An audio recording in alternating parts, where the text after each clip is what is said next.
अध्याय 13 प्रकृति, पुरुष तथा चेतना।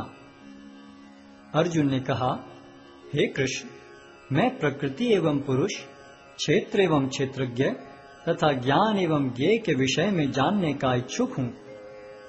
श्री भगवान ने कहा, हे कुंती पुत्र, यह शरीर क्षेत्र कहलाता है और इस क्षेत्र को जानने वाला क्षेत्रज्ञ है। हे भरतवंशी, तुम्हें ज्ञात होना चाहिए कि मैं भी समस्त शरीरों में ज्ञाता भी हूँ और इस शरीर तथा इसके ज्ञाता को जान लेना ज्ञान कहलाता है, ऐसा मेरा मत है। अब तुम मुझसे यह सब संक्षेप में सुनो कि कर्म क्षेत्र क्या है, यह किस प्रकार बना है, इसमें क्या परिवर्तन होते हैं, यह कहाँ से उत्पन्न होता है, इस कर्म क्षेत्र को जानने वाला कौन है और उसके क्या प्रभाव हैं। विभिन्न वैदिक ग्रंथों में विभिन्न ऋषियों ने कार्यकलापों के क्षेत्र तथा उन कार्यकलापों के ज्ञाता के ज्ञान का वर्णन किया है। इसे विशेष रूप से वेदांत सूत्र में कार्य कारण के समस्त तर्क समेत प्रस्तुत किया गया है। पंच महाभूत, अहंकार, बुद्धि, अव्यक्त, 10 इंद्रियां तथा मन, 5 इंद्रिय विषय, इच्छा, द्वेष, सुख, दुख, संघात, जीवन के लक्षण तथा धैर्य, इन सब को संक्षेप में कर्म का क्षेत्र तथा उसकी अंतःक्रियाएं कहा जाता है। विनम्रता, दंभहीनता, अहिंसा, सहिष्णुता, सरलता, प्रामाणिक गुरु के पास जाना, पवित्रता, स्थिरता, आत्मसंयम, इंद्रिय तृप्ति के विषयों का परित्याग, अहंकार का अभाव, जन्म, मृत्यु, वृद्धावस्था तथा रोग के दोषों की अनुभूति, वैराग्य, संतान, स्त्री, घर तथा अन्य वस्तुओं की ममता से मुक्ति, अच्छी तथा बुरी घटनाओं के प्रति संभाव, मेरे प्रति निरंतर अनन्य भक्ति, एकांत स्थान में रहने की इच्छा, जन समूह से विलगाव, आत्म साक्षात्कार की महत्ता को स्वीकारना तथा परम सत्य की दार्शनिक खोज, इन सब को मैं ज्ञान घोषित करता हूँ और इनके अतिरिक्त जो भी है वह सब अज्ञान है। अब मैं तुम्हें ज्ञेय के विषय में बतलाऊंगा, जिसे जानकर तुम नित्य ब्रह्म का आस्वादन कर सकोगे। यह ब्रह्म या आत्मा जो अनादि है और मेरे अधीन है, इस भौतिक जगत के कार्य कारण से परे स्थित है। उनके हाथ, पांव, आंखें, सिर तथा मुंह तथा उनके कान सर्वत्र हैं। इस प्रकार परमात्मा सभी वस्तुओं में व्याप्त होकर अवस्थित है। परमात्मा समस्त इंद्रियों के मूल स्रोत हैं, फिर भी वे इंद्रियों से रहित हैं। वे समस्त जीवों के पालन कर्ता होकर भी अनासक्त हैं। वे प्रकृति के गुणों से परे हैं, फिर भी वे भौतिक प्रकृति के समस्त गुणों के स्वामी हैं। परम सत्य जड़ तथा जंगम समस्त जीवों के बाहर तथा भीतर स्थित हैं। सूक्ष्म होने के कारण वे भौतिक इंद्रियों के द्वारा जानने या देखने से परे हैं। यद्यपि वे अत्यंत दूर रहते हैं, किंतु हम सबों के निकट भी हैं। यद्यपि परमात्मा समस्त जीवों के मध्य विभाजित प्रतीत होता है, लेकिन वह कभी भी विभाजित नहीं है। वह एक रूप में स्थित है। यद्यपि वह प्रत्येक जीव का पालन करता है, लेकिन यह समझना चाहिए कि वह सबों का संहार करता है और सबों को जन्म देता है। वे समस्त प्रकाशमान वस्तुओं के प्रकाश स्रोत हैं। वे भौतिक अंधकार से परे हैं और अगोचर हैं। वे ज्ञान हैं, ज्ञेय हैं और ज्ञान के लक्ष्य हैं। वे सबके हृदय में स्थित हैं।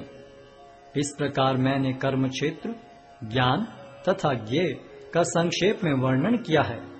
इसे केवल मेरे भक्त ही पूरी तरह समझ सकते हैं और इस तरह मेरे स्वभाव को प्राप्त होते हैं। प्रकृति तथा जीवों को अनादि समझना चाहिए। उनके विकार तथा गुण प्रकृति जन्य हैं।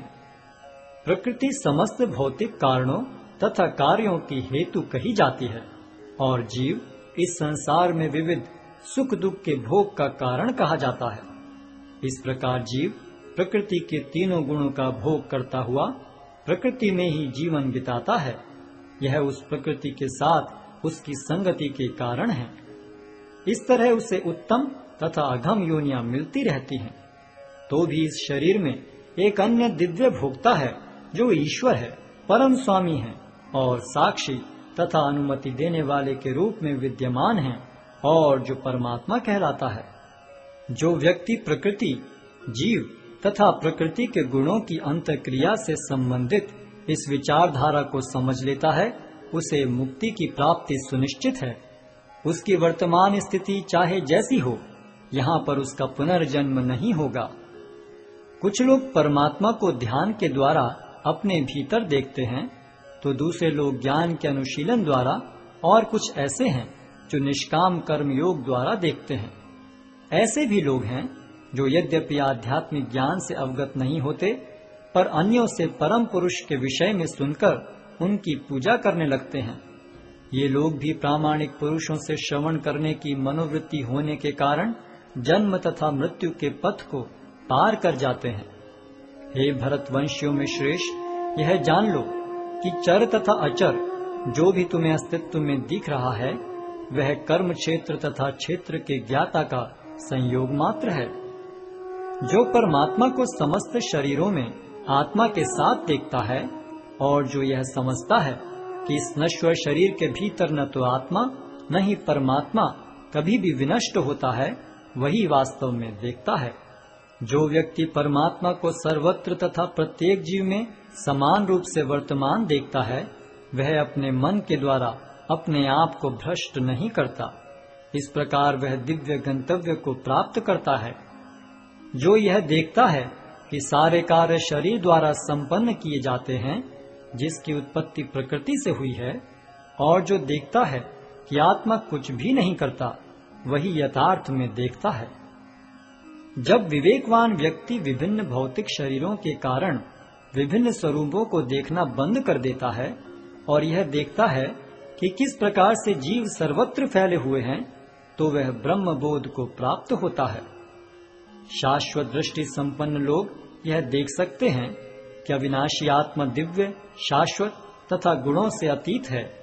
हे अर्जुन, भौतिक शरीर के साथ संपर्क होते हुए भी आत्मा न तो कुछ करता है और न लिप्त होता है। यद्यपि आकाश सर्वव्यापी है, किंतु अपनी सूक्ष्म प्रकृति के कारण किसी वस्तु से लिप्त नहीं होता। इसी तरह ब्रह्म दृष्टि में स्थित आत्मा शरीर में स्थित रहते हुए भी शरीर से लिप्त नहीं होता। हे भरत पुत्र, जिस प्रकार सूर्य अकेले इस सारे ब्रह्मांड को प्रकाशित करता है, उसी प्रकार शरीर के भीतर स्थित एक आत्मा सारे शरीर को चेतना से प्रकाशित करता है। जो लोग ज्ञान के चक्षुओं से शरीर तथा शरीर के ज्ञाता के अंतर को देखते हैं और भव बंधन से मुक्ति की विधि को भी जानते हैं, उन्हें परम लक्ष्य प्राप्त होता है।